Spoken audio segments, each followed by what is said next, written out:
বাংলাদেশ জাতীয়তাবাদী যুবদলের ৪৭তম প্রতিষ্ঠাবার্ষিকী উপলক্ষে চট্টগ্রাম মহানগর যুবদলের উদ্যোগে এক বর্ণাঢ্য র্যালি অনুষ্ঠিত হয়।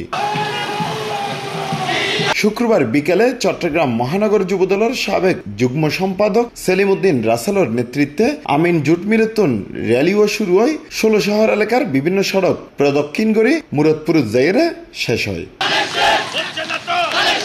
র্যালিত উপস্থিত আছেন চট্টগ্রাম মহানগর যুবদলের সাবেক সহ ধর্ম বিষয়ক সম্পাদক হাফেজ কামাল উদ্দিন, দক্ষিণ জেলা যুবদলের সহ সাংগঠনিক সম্পাদক আলমগীর হোসেন, মহানগর যুবদলের সাবেক সদস্য মোহাম্মদ হাসান সহ আরও অনেকেই। প্রতিষ্ঠাবার্ষিকী উপলক্ষে বক্তব্য রেখে সেলিম উদ্দিন রাসেল তিনি হইয়ে বাংলাদেশ জাতীয়তাবাদী যুবদল সবসময় গণতন্ত্র, ন্যায় ও অধিকার প্রতিষ্ঠার আন্দোলনে অগ্রভাগত থাকে।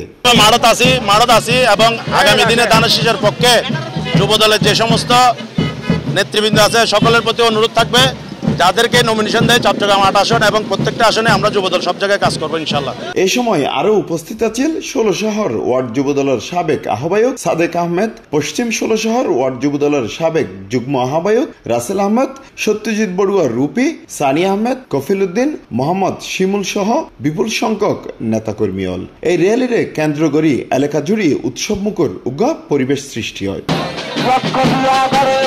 C plus TV, Chittagong.